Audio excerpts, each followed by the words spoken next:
Young lovers, Gina Allen and Brandon Day, are on a day trip from hell. Lost in a freezing mountain wilderness with no way out. The city dwellers are trapped in a nightmare they cannot escape. We're stuck. We're completely stuck. And just when it seems it can't get any worse, they're plunged into a tale of death and despair, which threatens to engulf them too. If we make a mistake, probably will die. Brandon, hurry!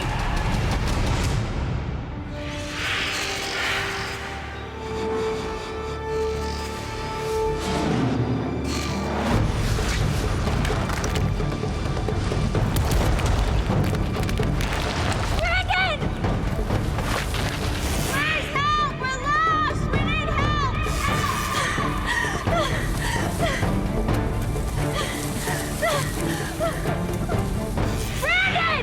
Run, run!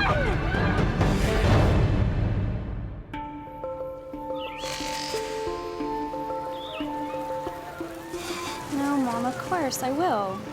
It'll be fine. He's a really nice guy. Jessica knows him too. She says he's very nice.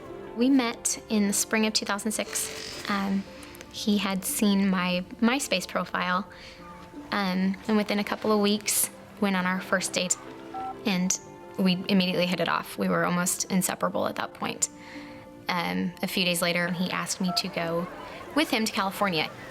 Tasha, I'm in Palm Springs. Oh, I know, the hotel is amazing. I know, I can't believe I'm here either.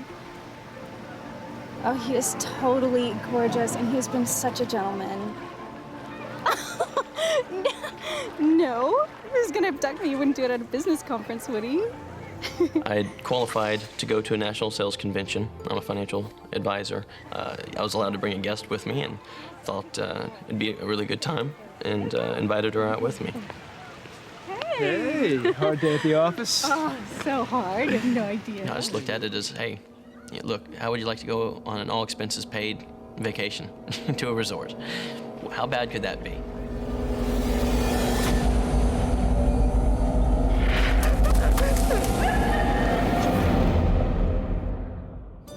At the end of the convention, Brandon and Gina head out on a day trip to a nearby beauty spot.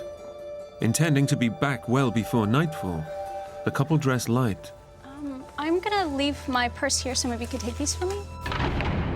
His pockets full, Brandon leaves his mobile behind. We didn't think anything of it. We were only going to be gone a couple hours, or I guess so we thought. At 10,834 feet above sea level, Mount San Jacinto is the second highest mountain in Southern California. And as we're going up, she mentions, there's this is mountain lion territory. There's also a lot of rattlesnakes in this area.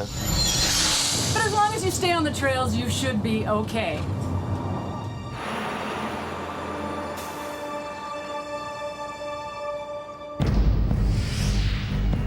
Among the most rugged wilderness regions in the US, Mount San Jacinto is the second highest peak in Southern California.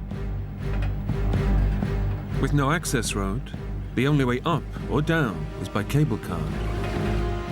And while temperatures can hit the 80s and 90s on the desert floor during May, the summit is still dusted with snow.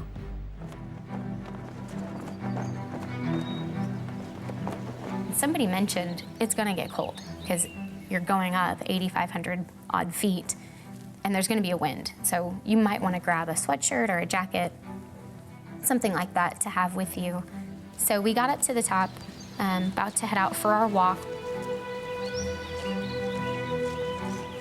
It was totally perfect. And I guess you just think, you don't have a care in the world at that point. We're the typical young couple in love. Wow. Seeing the snow, I decided, sneaking behind him, that I would mess with him. Brandon. What? I just kind of turned to him and just nailed him right in the head with the snowball, and that point, it was on. It was just so fun, just throwing snowballs at each other in May. Wait, stop. Listen, What? What is it? you hear that? Sounds like a waterfall. Don't get me mad. So we headed off to go find this waterfall.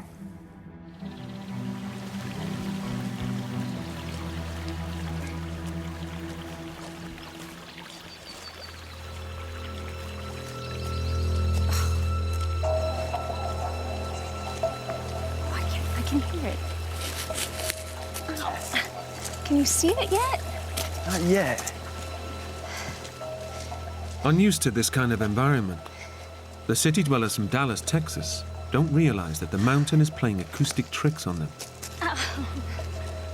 While the sound of the waterfall seems nearby, it is actually rebounding off the hard rock walls and echoing around the mountain. It didn't sound far, but I guess, you know, the sounds play with you, play with your mind, and play with your head.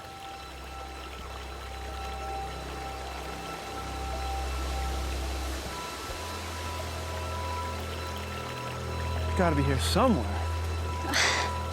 Are we there yet? I mean, this is getting to be like a real hike. A little further, Gina. Should be really cool.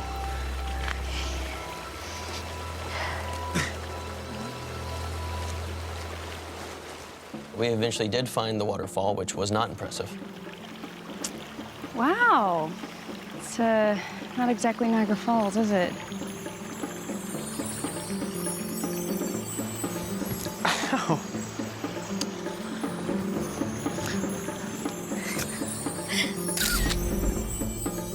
Did you get one? Oh, maybe you don't want to see this one. See? Let me see it. See? We took some pictures, which didn't turn out very well at all, and then decided to turn back. Time should be getting back. Come on. Yeah, we should. Gina and Brandon have 20 minutes to meet their tour party at the cable car station. But going back the way they came is not easy. It seemed so simple when we walked off the path to get to the waterfall.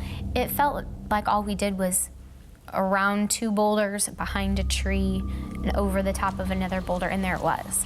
So we kind of, you know, retraced our steps, and it was seeming to take much longer. Hey, can you hear that? This way. Can't be far. We could hear voices, but we couldn't really match up with them.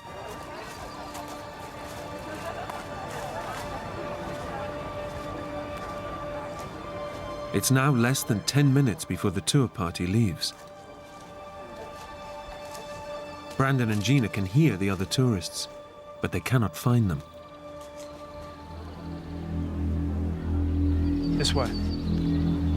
We couldn't get to them. They seemed to be just right there, and we lost voices. We couldn't hear anyone else talking. And at that point, you kind of, okay, something might not be right here. Meanwhile, the rest of the tour party has descended without Brandon and Gina and will soon return to the hotel. Beautiful, isn't it? Brandon and Gina now realize they've not only missed their rendezvous, they've lost their way back to the station. It's beginning to be a true test of their fledgling relationship. You've got no idea where we are, have you? Not exactly. But at least I'm looking for a way out. He goes, you can sit there if you want to, but I'm going to keep on moving. I think he wanted to be the big, strong, tough guy that's not scared in front of me. At that point, it was probably important that I sent a little message of, okay, we can't panic. We have to stay focused on the task at hand.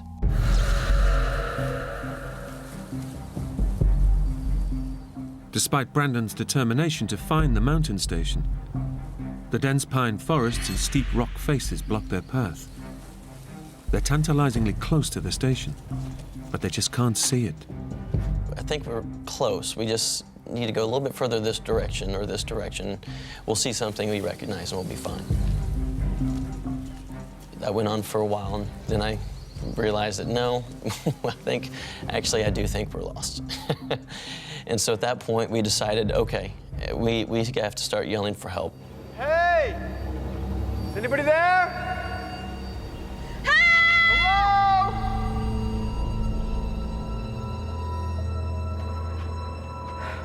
We're too short. Must have taken a taxi back. Okay, let's go. We've now passed the rendezvous time. Now we have a real problem. Okay, before it was something that was very manageable. Now it's sinking in. I think we have an issue. As night falls, Gina and Brandon are lost in one of the most desolate and unforgiving parts of the Southern Californian wilderness. But even worse, no one knows they're missing. The most immediate danger for Brandon and Gina is hypothermia. Lightly dressed, they're at the mercy of the plunging mountain temperatures, which can drop well below zero at night. They must retain body heat, or frostbite, exposure, and eventual death may follow. All we had was wind pants and windbreakers on, not any type of gear or something to prepare for this type of weather, or food or water or anything, because we originally had only intended to walk maybe a few hundred yards to take a picture and then head back to a mountain station. So we weren't hikers, we were tourists. Brandon, I'm so cold. It's okay, Gina. It's okay. I really felt responsible. It's one thing to put yourself in a bad situation, but to put somebody else in a bad situation is tough to stomach. And so, at one point, Gina started to cry. She was very scared. And, I started to just apologize. I'm so sorry for putting you in this situation. And she stopped me right there. And I said, no, we're okay. We're in this together. We both took the wrong steps. We're both following each other here. We're okay. We're in this together. So I think at that point, he accepted that I was not blaming him by any means, that I was right there with him, that we were gonna get through this together. You can't stay here. You'll freeze to death. I've got you moving. Where? We passed a cave a little way back. It's better than being out here in the open. Come on. Come on.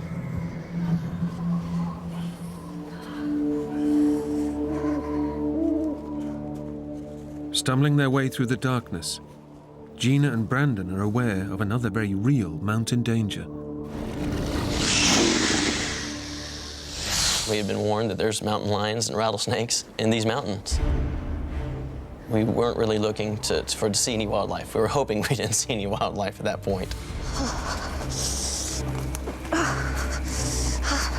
There it is. Wait, don't go in there. Why not? I don't know, anything could be in there. I can't see a thing. I don't know if it was just a gut reaction or just instinct or how he knew to do it. He took my camera, which I thought was genius. I don't know how he thought of it. Give me your camera. Camera? It's got a flash, doesn't it? Turn on there.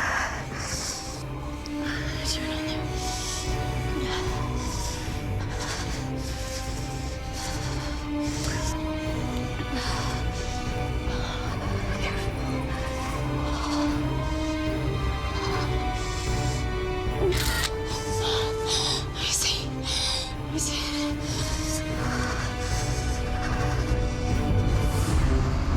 It's clear. There's nothing in there.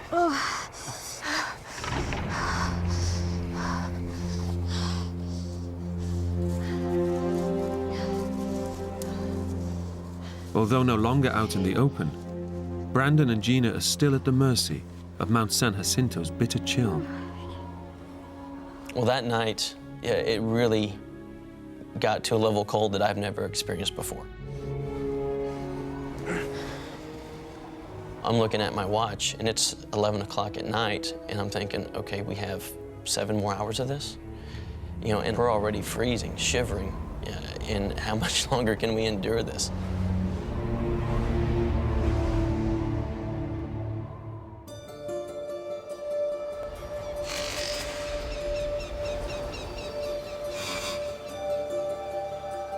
Brandon and Gina survive a long, cold night in their makeshift shelter.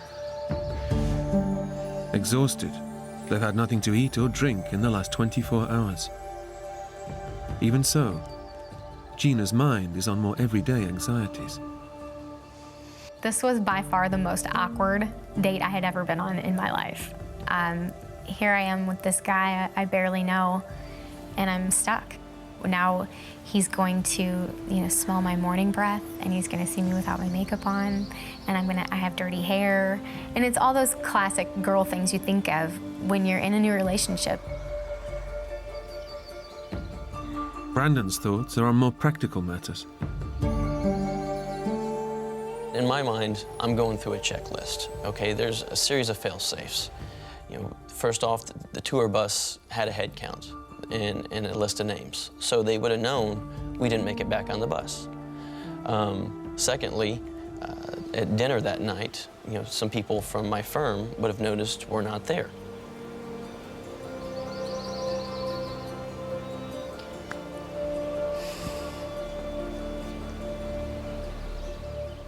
Unfortunately, the fail-safes have not triggered a search. With the convention winding down, Brandon's work colleagues have not noticed their absence.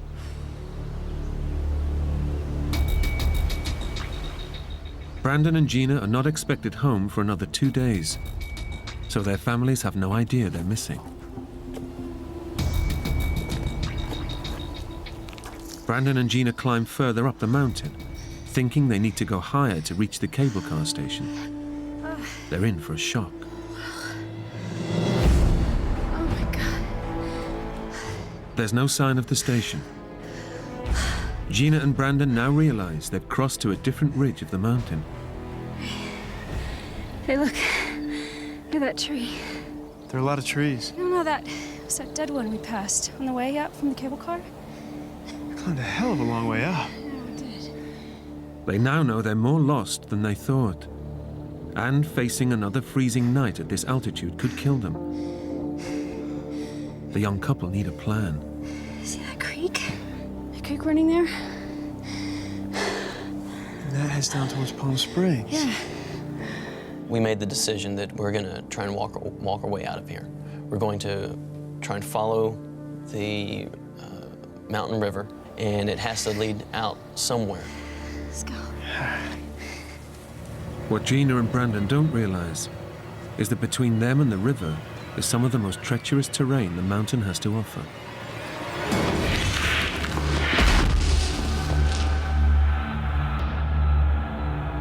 So we kind of look at each other and say, all right, well, we have nowhere to go but down. And it's steep. It's very steep at that point.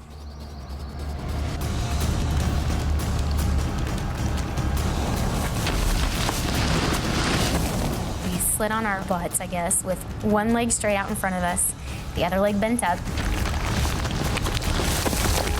And we moved.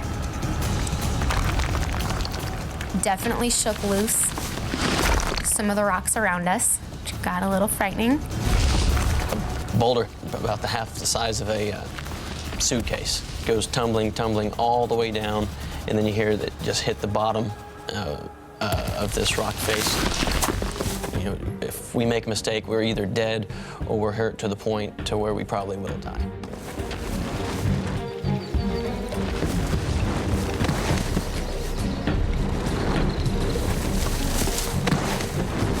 Gina, as she was trying to slide down, had kicked a rock or some rocks. Brandon, watch out! And here it's coming straight for me, straight for my head. Brandon! No. Where are you? This thing probably missed me by about a foot and a half. I'm okay. That was really, really close. Oh my God. The mountain is too steep and treacherous to climb back up. Brandon and Gina are now committed to sliding down the rest of the rock face, despite the danger. No, no, no, no, no. Takes us the better part of a day, and around 4 or 5 o'clock, we finally make it to the bottom. It's the first water Brandon and Gina have drunk for over 24 hours. Water could prolong their survival, but with no source of food, their health is already deteriorating, and their judgment too. They think that following the river will lead them to safety. They have no idea what lies ahead in this hostile wilderness. The stream we were following would get really narrow to the point where you could almost jump across it, to really wide to the point where we had to look for like 4 and 5 rocks to hop across. And you essentially kind of play leapfrog, trying to just hop on rocks to get your way over. You know, the last thing you want is wet feet. Under normal circumstances, getting wet would be an inconvenience. But with night approaching in the cold mountain environment, it could spell disaster for Brandon and Gina. We get to a point where I'm leading, and I'm going down like a downed log. And I guess it's something that I learned through my years of cheerleading, is that you think light. You train your body to think light. I made it down safely, but he's 60 pounds heavier, might not support him the way it supported me. Instantly, I'm soaked from the thighs down. In wet clothes, Brandon is now at real risk of hypothermia. With no cave to shelter in, the couple need to think fast to prevent the creeping cold of night from freezing Brandon to death. I'm gonna get these shoes off. So at that point, I guess my nurturing instinct kind of kicked in, I guess, to take care of him. And we huddled up again to keep us warm, and she sat on my feet throughout the night, trying to help keep them warm, because I was shivering pretty good throughout the night.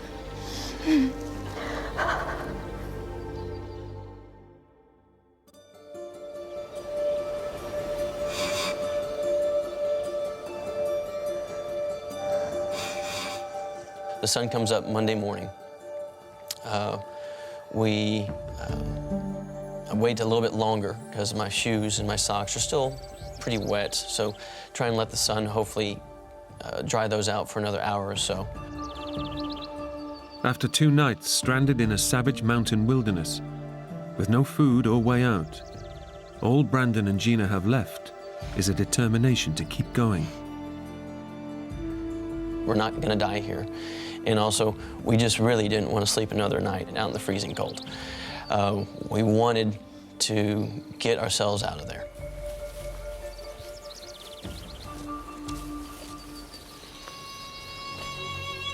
Now at this point on Monday, we haven't seen or heard anything or anyone. So we have no evidence, no reason to believe a search has started. At that point, it seems surreal that we haven't heard anything, but that's the situation we're faced with. And I think we had come to accept that for whatever reason, that a search wasn't coming, or at the very least wasn't started.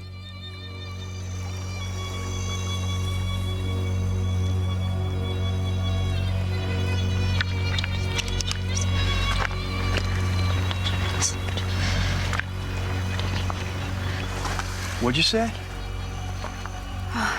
And I was just praying is all. You don't think we're gonna get out of this on our own? Yeah, I do. Just gives me hope, that's all.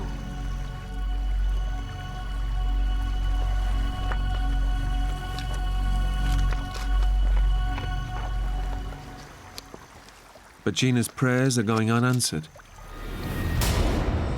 Their hotel computerized booking system has automatically checked them out. But the rooms have not been made up, so no one knows they're lost in the mountains, fighting for survival.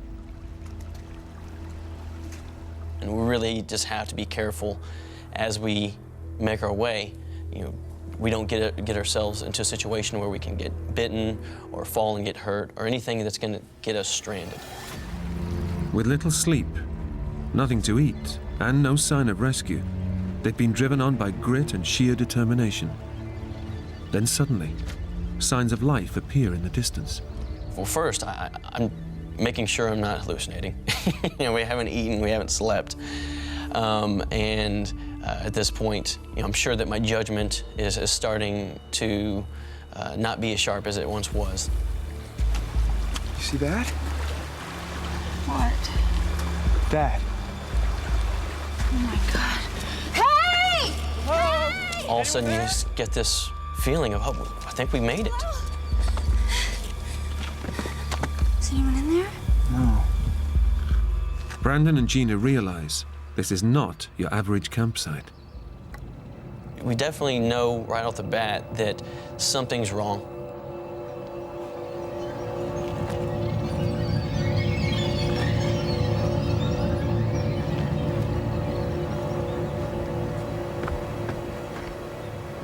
Stuff had been buried a little bit by dirt. And at this point, we're realizing this is not a good situation. We don't hear anybody, we don't see anybody. It's just a very ominous feeling. Hey! Hey, Brandon! Look. Look at this. So we start going through the bag, the contents of the bag. We're discovering these maps. We had no idea really what we were looking at, but just that there were some sort of maps. And there was obvious writing in the white space. Brandon. Brandon, look. This is today. This is May 8th. Someone's here. We're gonna go.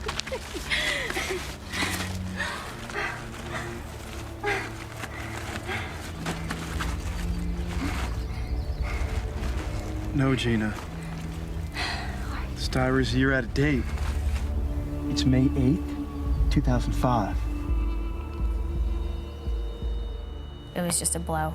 That, for one, how have we found this exactly 1 year ago to the day? And in seeing everything that he had, he was obviously prepared for something. He was an experienced climber, experienced hiker. That this campsite's abandoned, that you don't know what the hell is going on. May 8th, 2005. Took a fall. Too weak to climb out a canyon. Down is gorge. No way out. Gorge? What gorge? Listen, here's another one. Listen. May 11th. I'm 60 today. Down to last 2 crackers. God, this is...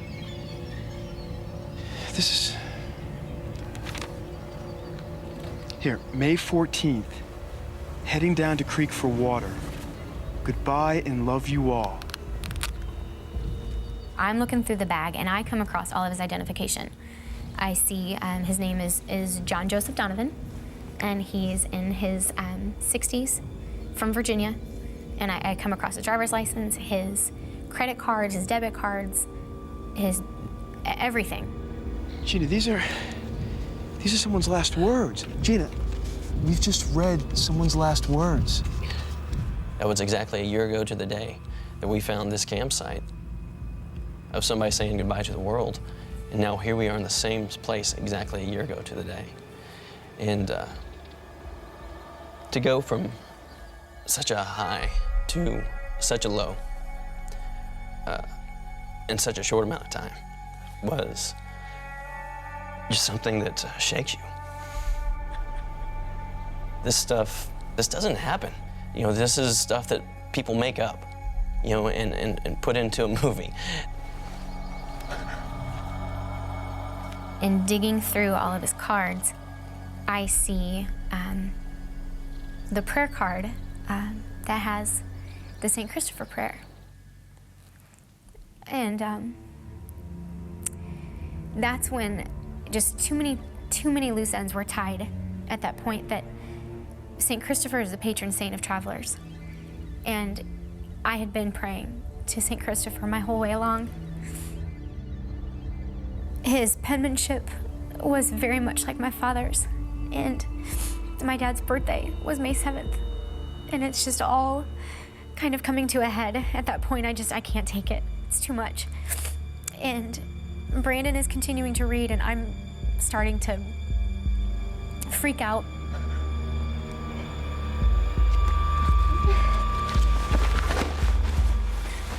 At that point, I took his bag and I gathered up everything I could. I gathered up his glasses, his shoes, his jacket, because in my mind, that's somebody's dad. And somebody's dad didn't come home. And it was just important to me that any of his family have his things. I can't think of anything but getting the hell out of there. Gina, wait! Gina, wait, stop! Gina!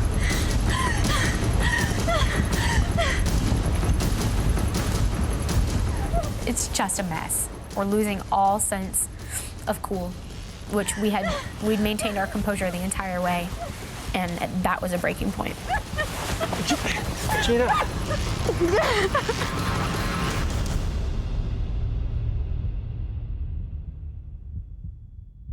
And, Brandon came up and grabbed me and just kind of said, breathe. Just breathe and settle. We have to settle. And, just that look in his eye, I knew that he was afraid for me. And we kind of just took a moment to maybe try to gather ourselves a little bit. And all you can hear is this rush of water. For Gina and Brandon, the horror story they find themselves in is unrelenting. What is it? What? What's it? Again, the water gets us every time. That's a waterfall. Come on. And so we get closer. We make our way back around some big trees that were close to the water, make our way around.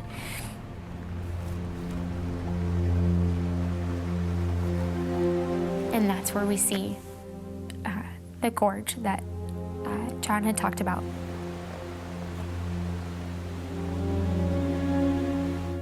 And we're stuck. We're completely stuck.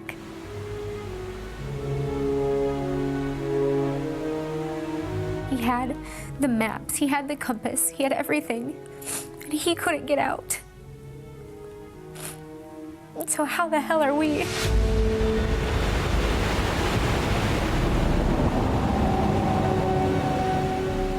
Clearly, looking back upstream, what we had just come down, there's no way we can get back up it. We had jumped down so many boulders and trees that there's no way we can climb back up. To our left was straight, sheer rock walls, and to our right, it was a bowl. It made a big, giant bowl. To know that something so beautiful was so dangerous, it's just so hard to put into words. That feeling of seeing all this tremendous beauty and I'm stuck. We see what he'd written about. There's about 140, 150 foot waterfall and no way to get around it. We're at an impasse. Now what? We can't, at this point, it's sinking in, we can't walk our way out. They thought that following the river would be their escape route. Instead, it's led them into a trap. Now, after 2 days struggling against fear, they're losing the battle. And at that point, we knew we were not getting out. There's no way. There's no way we can get out. This man was prepared. He had everything he needed. We were not prepared for anything. We just had on our running shoes. We had chapstick, a digital camera, sunscreen, and running shoes. And this man was prepared and he couldn't get out. It's very defeating, very defeating. But the missing hiker, John Donovan, has left Brandon and Gina a lifeline. Yes, matches.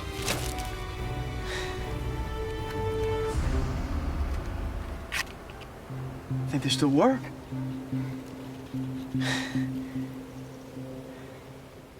I don't know how we missed it. That throughout all of his things, bag inside a bag, inside a bag, inside a bag, he had another little bag of wouldn't strike anywhere matches that were still dry. By some miracle, they were still dry. And we decided, okay, let's start making fire.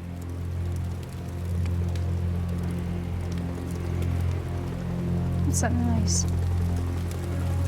Bar? No, that. What? It's a helicopter. It's the waterfall. No, it's the waterfall.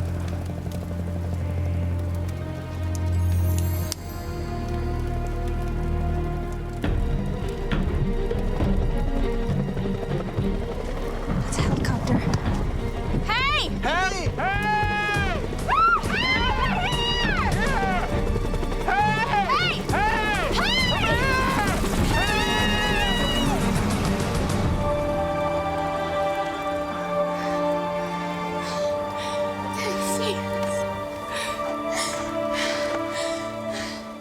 The young couple have no idea whether the helicopter was ferrying tourists or looking for them. Whatever the case, Brandon and Gina may have just missed their only chance of being rescued. That night, we were alone. It was the one night that we weren't side by side. We slept a good, well, I say slept, but we rested a good 10 to 15 feet away from each other. He did his thing and I did mine. You would think at that point you need each other even more so than you ever would. But we didn't, and I don't understand that. At that point is when I started to really lose my faith. I lost hope, and I lost faith that we really were gonna get out. At that point, I started letting go, just resigning all hope and accepting it and realizing that it's okay. But I'd spoken to my mom, I had spoken to my sister, I had spoken to my best friend, and I knew it was okay.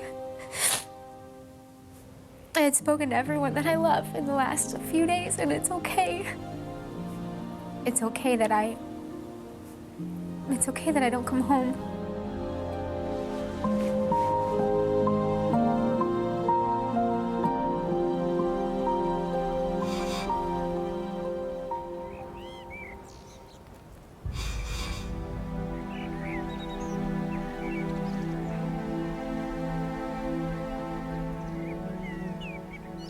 Tuesday morning,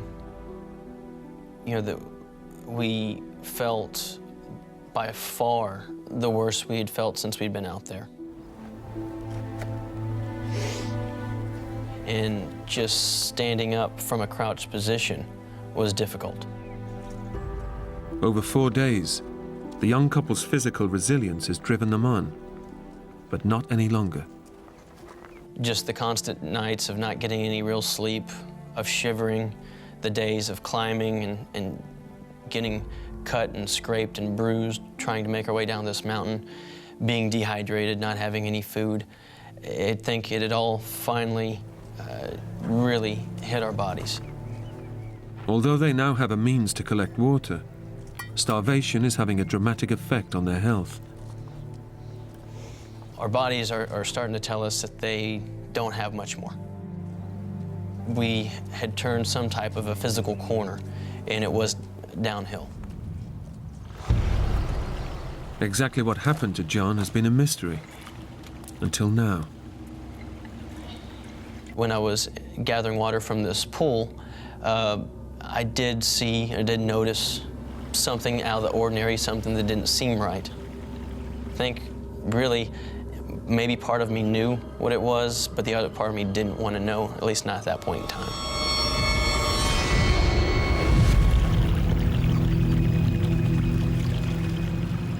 For Brandon, the discovery of John Donovan's body is the last straw. That's when I made the decision, I'm gonna light the whole place on fire, the whole damn place. And they have to see the smoke from that.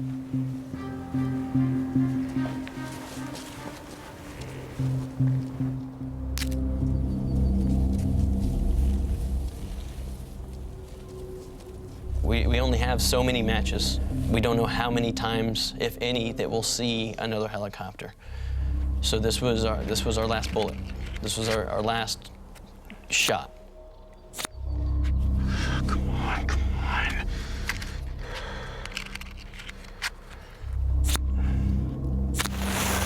Yes. Come on, come on. Yes. And it took much faster than I anticipated. Made sure the fire caught, and within 60 seconds, it's a large fire and getting larger.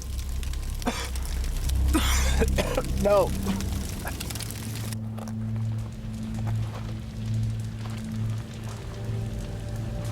Brandon?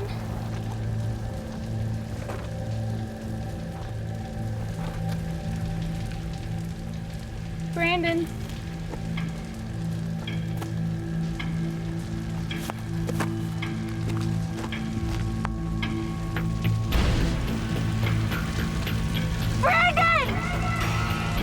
To see the fire and the smoke and not see him, I'm losing it again. I'm like running around on this little rock trying to get every vantage point I can see to see if I can find him anywhere in there.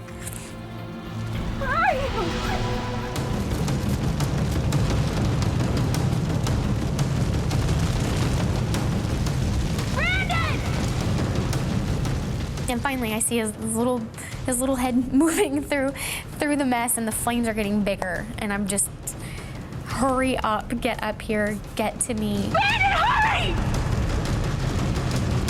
Faster! Run! Brandon, come on! Brandon! Brandon, hurry! Hurry! I'm okay. Just, come on. How do you not see this? Again, not a cloud in the sky, crystal blue skies, just amazing, beautiful. And all you can see are these huge plumes of just black smoke. It burned for about 45 minutes or so, produced a great deal of smoke. There wasn't a cloud in the sky. And the thought was, I mean, they have to see this. I mean, if they don't see this, what next? We just kept on putting our hope in this. This is our last shot. And we watched the fire begin to smolder, and eventually wasn't putting out nearly the same smoke. It basically burnt itself out. And now about an hour's gone by, and we still don't hear anything. We don't see anything. And so the thought starts to creep in both of our minds of, that was our best shot. What are we gonna do next? I'd always tried to be positive that we were gonna find a way out. There's gonna be a search for us. There's gonna be something. We just have to keep, ourselves safe, and we're gonna be okay. But now here we are, in a spot where we know somebody's died. And what are we gonna do?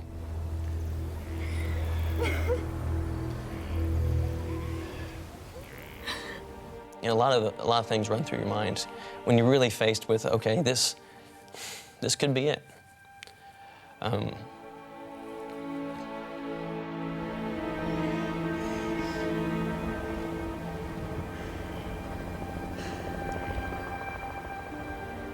And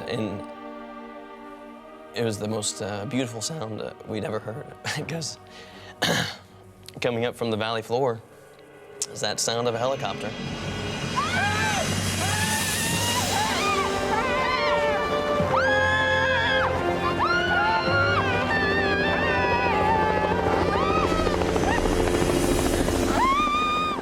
think we both would have cried if we had tears, but we're both so dehydrated. We didn't have enough moisture in our body to come up with tears. But, you know,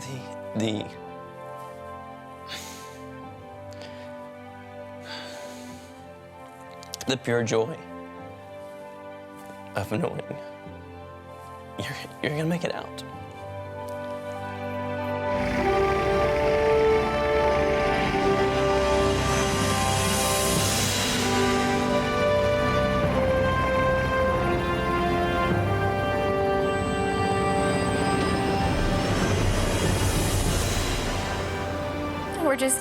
We're hugging and we're kissing, and it's just, we know we're going home. It's just such a feeling of just pure joy that I don't even know how to formulate the words. I don't know what to even say. It's a pretty amazing feeling. And if we hadn't had that bag, there would have been no way out. And to know we're really going home after 4 days. I remember turning to him and saying, I said, you saved my life. Because he lit that fire. And if he hadn't lit it, I don't know. I hate to even think. I don't let myself think. I don't go there.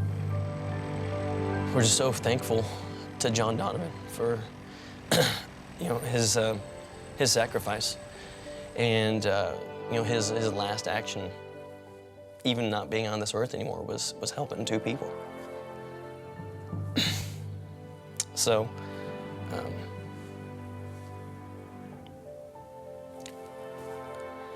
certain people just have a way of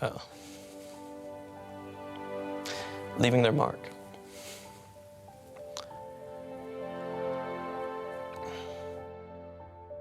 John Donovan's remains were recovered 3 weeks later. The Navy veteran was buried with full military honors.